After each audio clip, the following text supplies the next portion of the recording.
Hey family, hey friends, hey guys. I may or may not know you, doesn't matter. I had something to say, so guess what? Since nobody else is here with me, you get to be a part of the conversation. How about that? I got something to say, and I've been holding something in for way too long. And when I say I'm holding it in, what I mean is this. I got some things to say that I'm not very proud of and that I don't necessarily want to just share. It's like once you get through some things and you get through it and you feel like you're healed up, you're like, okay, I can just leave that laying there dormant. Mm. Devil is a liar. It's been made very clear to me on more than one occasion by Most High Himself. Girl, I didn't bring you through all of that.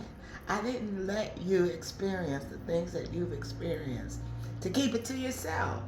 See, the reason that you're able to overcome things is because now you got to take that thing that you've overcome and you got to share that with somebody else who's going through it so that they have a blueprint, a guide, how they too can overcome. So listen, I have gone through some things, okay?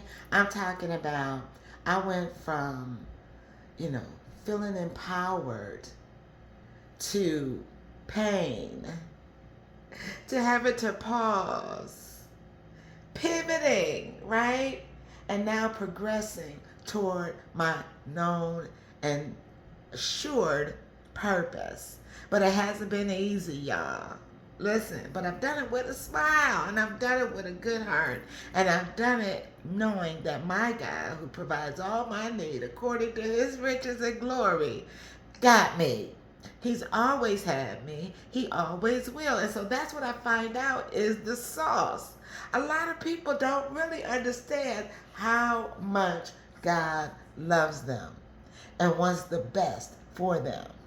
But hey, let me digress a little bit. Because we have free will. We'll take some paths that doesn't always lead to that knowing right away. Okay? Now, I happen to be in what I'm calling my manna season. Okay? Like, I'm in my apartment here, and I kind of love it. I'll show you a little bit of it. It certainly ain't much. Let me tell you that. But just a few short months ago, okay,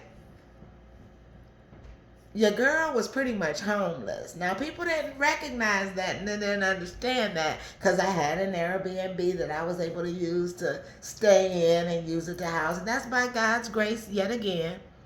But because of some of those pains that I had to go through, right, I found myself without a place to stay of my own, with no one that I could really count on. Because when it came down to it, and I found out that I needed folks, I realized that I didn't have anyone, right?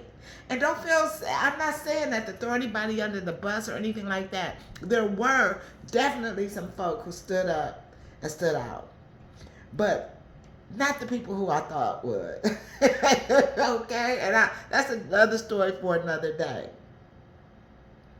But I had to pause. I had to take a long pause. And I had to pivot. And in doing that, I decided to relocate. I just let everything go. And when I say everything, baby, everything. I had a 25 square foot, 3-bedroom, 3-bath home that I loved and I felt safe in and comfortable in a beautiful area in the Cleveland area, Oakwood Village to be exact, and I loved it. I thought that was going to be my forever home, right? And I was even married at the time to a man who I thought was the man of my dreams, right? And for the first 7 to 10 years, he was. But those last 5 to 7 years, he showed me who he really was, right? He probably was doing it all along, but because of my loyalty and how much I put my faith in people, I just had those rose-colored glasses on. Oh, yes, I have taken them off. They are no longer on. And so no one could come along with the tricks. But that was that. And all of these things, I felt safe. I felt comfortable, right? And they caused me pain that I didn't ever see coming, right? And in that pain, I realized a couple things. They thought that, I think And I'm not going to put it, I know that we wrestle against, not against flesh and blood, but against powers and principalities and high places. So I don't blame the people per se. I blame those powers in the unseen world who understand that I'm a child of the Most High God who has been chosen with a purpose here in this time, at this time, for right now. And so the goal was to come against me and to get me to never come into who I was meant to come in to be. It's like I was kept hidden for so long, you know, even still now. When people see me and experience me, they really don't understand what they're seeing and what they're experiencing, and they don't even know why. I've had people say things, I don't know what it is about you. There's something about you. Yes, there is. And I know that there is now, right? But that's nothing that I brag about. That's something that I take for granted or feel like, oh, somehow I got something going on better than anybody. We're all here with the purpose of one thing or the other, good, bad, and different. I just happen to be chosen for something good, you know. So I was given a specific type of heart and ability, right?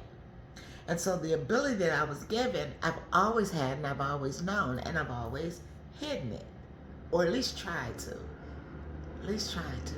So I'm going to go through a series, and I'm calling it Pain, Pause, Pivot. And I'm going to help myself by expressing what I've done to overcome some blasphemous stuff, and how I've kept my heart pure, how I've kept my mind at peace, how I've managed to take whatever I'm given of God and make do with that. I can see, and I could show you some videos right now of times where I was just seemed and was so peaceful, singing and walking through the forest and listening to the birds and excited about life, when I didn't even have anywhere to lay my head that night. The night before I made the video, I probably slept in my car. Went to the local, what do you call it? I used to go there all the time. But anyway, I would go in the bathroom and I would freshen myself over until I could get a shower that morning and freshen myself up. And then I'd go and I'd walk in the woods, create a video, and you would think I just got out of my Rolls Royce. But I didn't. I was in turmoil. And I was in deep pain for a while. And so I recognized that God brought me through. I was able, even through it, to overcome.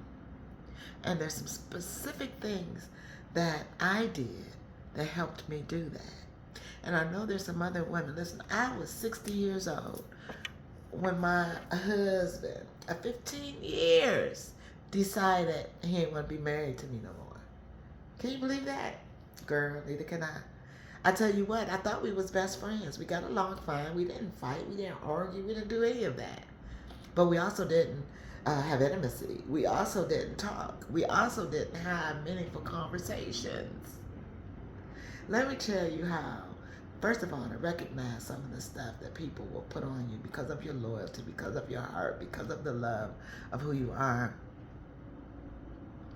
And how to recognize that stuff sooner, and what you can do if and when. Because I wouldn't tell nobody, leave your man, leave your husband, you know, even when you have problems, because most problems can be worked out. However, once somebody tells you, listen, I'm done with this, I don't want this, and they walk away, baby, there's a system that I figured out that I must have, how I was able to get over that.